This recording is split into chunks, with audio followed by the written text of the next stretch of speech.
Hi, అందరూ బాగున్నారు కదా? ఇక్కడ మనతో ఇంకేముందండి. పాటు శ్రీనివాస్, రమేష్ అండ్ భాను మన స్నేహితులు ఉన్నారు. సో ఈరోజు మనం మాట్లాడుకునే టాపిక్ పోలవరం ప్రాజెక్ట్ గురించి ఒక ఫ్యూ గ్లిమ్సెస్ మాట్లాడదాం. అంటే దాని మీద చాలా డిస్కషన్ నడుస్తూ ఉంది ఇప్పుడు మీరు మీడియాలో చూస్తే. అసలు ఏక్ మినిట్. ఎక్కువసేపు కూడా బోరు కొట్టకుండా 1 minute లో దాన్ని సింపుల్ గా చెప్తాను. యాక్చువల్లీ ఈ పోలవరం ప్రాజెక్ట్ అనేది వండర్ఫుల్ ప్రాజెక్ట్. మన ఇండియాలో వల్ల #1 ఇరిగేషన్ ప్రాజెక్ట్ అది. సో ఇది ఎప్పటి నుంచో ఇప్పుడు కాదు, ఒక 1930-40 నుంచి స్టార్ట్ అయింది. సార్ ఆర్థర్ కాటన్ టైమ్స్ నుంచి అనుకోండి. తర్వాత అటు తిరిగి ఇటు తిరిగి ఇటు తిరిగి రాజశేఖర రెడ్డి గారు స్టార్ట్ చేశారు 2004లో 8,600 కోట్లు అనేసి. తర్వాత దానికి చాలా ప్లానింగ్ కావాలి. ఆ ప్లానింగ్ లేకుండా మిస్ అయింది, ఫెయిల్ అయింది. బాగానే చేశారు, కాలువలు గీలవలు కట్టారు, అంత బాగానే అయింది. ఇప్పుడు లాస్ట్ 5 ఏళ్లలో కూడా చంద్రబాబు గారు గట్టిగా ఆల్మోస్ట్ అయిపోయే స్థితికి తీసుకొచ్చారు. ఒక 65-70% కంప్లీట్ అయింది. మధ్యలో వాళ్ళకున్న చిన్న ఇష్యూస్ వల్ల సెంట్రల్ గవర్నమెంట్ ఫండింగ్ ఆగిపోయింది. వీళ్ళు పెట్టి దీన్ని తర్వాత ఏమంటారు దాన్ని రీఎంబర్స్ చేసుకుందామని ట్రై చేశారు. అక్కడేదో చిన్న ఫెయిల్యూర్స్ జరిగినాయి అప్పట్లో.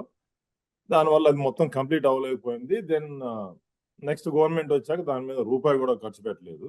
దానివల్ల వాళ్ళు ఏదైనా సరే, మనం ఇల్లు సగంలో కట్టి వదిలేస్తే 5 ఏళ్ళు ఖాళీగా ఉంటే ఏదైనా సరే నాశనం అయిపోతుంది. సేమ్ థింగ్ ఆడ కూడా జరిగింది.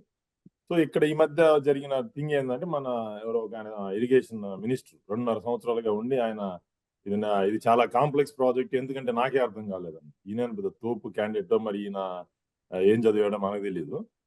సో అది అంత పెద్ద కాంప్లెక్సిటీ ఏం లేదు ఆడ. ఇట్స్ లైక్ ఫైన్, అది ఒక కొద్దిగా వాళ్ళు కట్టిన విధానం కాంప్లెక్సిటీ ఉంది, కానీ మనకు అర్థం చేసుకోవడానికి ఏం లేదు. నదో పక్కన పోతుంది, దాని మీద డ్యామ్ కట్టకుండా వాళ్ళు దాన్ని డివియేట్ చేసి డ్యామ్ కట్టారు, దాన్ని స్పిల్వే అంటున్నారు. ఇంక ఇట్స్ వెరీ సింపుల్. ఈ పక్క నేను ఒక గోడ కట్టాలంటే మన మన ఊరుల్లో బురద మట్టలు పెట్టే వాళ్ళు పెడుతుంటారు, మట్ట గుడిసెలు అంటారు దాన్ని. మీకు అందరికి ఐడియా ఉందో లేదో. మట్ట గుడిసెలు పట్టాలంటే ఏం చేయాలా? ఒక చిన్న గుంట కట్టాలా, దానికి ఒక డ్యామ్ లాగా ఒకటి కట్టుకోవాలా, దీంట్లో పట్టుకోవాలా, నీళ్లు కిందకు వదలాలా, మళ్ళీ దాంట్లో పట్టుకోవాలి. అదే వాళ్ళు చేసింది ఆడ. ఇప్పుడు ఆ గోడ కట్టడం కోసం దాన్ని ఏమన్నాడు, ఈసీఆర్ఎఫ్ డ్యామ్ అంటారు. అక్కడ ఇసుక చాలా ఎక్కువ ఉండడం వల్ల దాన్ని చాలా డీప్ గా వేసేసి దాన్ని కట్టడం కోసం పైన ఒక కాఫర్ డ్యామ్, కింద ఒక కాఫర్ డ్యామ్ కట్టాలి. నువ్వు దాన్ని సరిగ్గా కొత్త గవర్నమెంట్ వచ్చి చేయకపోవడం వల్ల అది మొత్తం కొట్టుకుపోయింది. సో 1000 కోట్ల లాస్ అయింది అక్కడ. ఇప్పుడు మళ్ళీ స్టార్ట్ చేయాలి. సో అది ఇప్పుడున్న కరెంట్ స్టేటస్. సరే, what ever happened is happened. ఇక్కడ నేను చెప్పాలనుకుంది ఏంటంటే, సరే ఇప్పుడు గవర్నమెంట్ టీడీపీ ఇది, ఇప్పుడు దానికి డబ్బులు ఎట్లా వస్తాయి, సెంట్రల్ గవర్నమెంట్ ఫండింగ్ తో చేస్తారా, మీరే చేస్తారా అనేది వేరే స్టోరీ. ఏదైనా ప్రాజెక్ట్ ని ఇప్పటిదాకా ట్రాన్స్పరెన్సీ లేదు మనకి. నేను అనుకోవడం అంటే, ఇప్పుడు ఒక ప్రాజెక్ట్ స్టేటస్ తెలుసుకోవాలంటే మనం వెళ్ళి ఆ సైట్ లోకి వెళ్ళి చూడడం అనేది వెరీ వెరీ రేర్ థింగ్. అది ఒక 15 నిమిషాల వీడియో ఉందనుకోండి, ఈ హ్యాపీగా చూస్తారు. సో నేను సజెస్ట్ చేయాలనుకున్నది ఏంటంటే, ఈ ప్రాజెక్ట్ కి ఇంత టైం పడుతుంది, ఇన్ని వేల కోట్లు ఖర్చు అవుతుంది. ఇది సెంట్రల్ గవర్నమెంట్ ఫండింగ్ అడగబోతున్నాం. సరే, సెంట్రల్ గవర్నమెంట్ ఇది ఇవ్వబోతుంది, స్టేట్ గవర్నమెంట్ ఇది ఇవ్వబోతుంది. ఈ టైంకి ఈ ఫండ్ రెడీగా ఉంటే నెక్స్ట్ రాబోయే 4 ఏళ్లలో ఇది కంప్లీట్ అయిపోతుంది. ఇది స్టేటస్ అని చెప్పి ఎవ్రీ 3 months కి ఒక చిన్న మీటింగ్ పెట్టండి, ప్రెస్ కాన్ఫరెన్స్ లాగా పెట్టి ఒక 5 నిమిషాల స్టేటస్ అప్డేట్ ఇచ్చేయండి దాన్ని. ఇప్పుడు ఏమైపోతుందంటే, ఒక గవర్నమెంట్ వస్తుంది, నేను చేస్తా చేస్తా చేస్తా అంటున్నారు, 5 ఏళ్ళు అయిపోతుంది, మళ్ళీ ఎవరైనా నేను దీనివల్ల చేయలేకపోయాను, నాకు ఫండ్ రాలేదని వదిలేస్తుంది.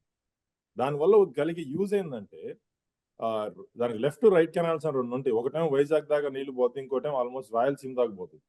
అది ఒక నదిలోంచి ఇంకో నదిలో కలిపే వాటర్ ప్రాజెక్ట్ అది. ఆల్మోస్ట్ 2 లక్షల నుంచి 3 లక్షల ఎకరాల సాగు రైతులకు యూజ్ అవుతుంది.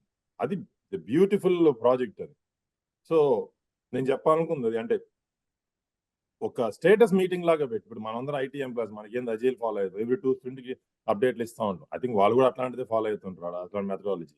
సో అదేదో 3 నెలలకు ఒకసారి స్టేటస్ అప్డేట్ ఇచ్చుకుంటా పోతే అసలు ఈ క్వశ్చన్లే రావు జనాల నుంచి, ఏం అప్డేట్ అవుతుంది, ఏం జరగబోతుంది. అది నేను దాని మీద 2 ముక్కలు చెప్పాలనుకుంది. సో దీని గురించి మా థాట్ ప్రాసెస్. సో మీకు ఏమైనా ఫీడ్బ్యాక్ ఉంటే please share it in the comments. Thank you.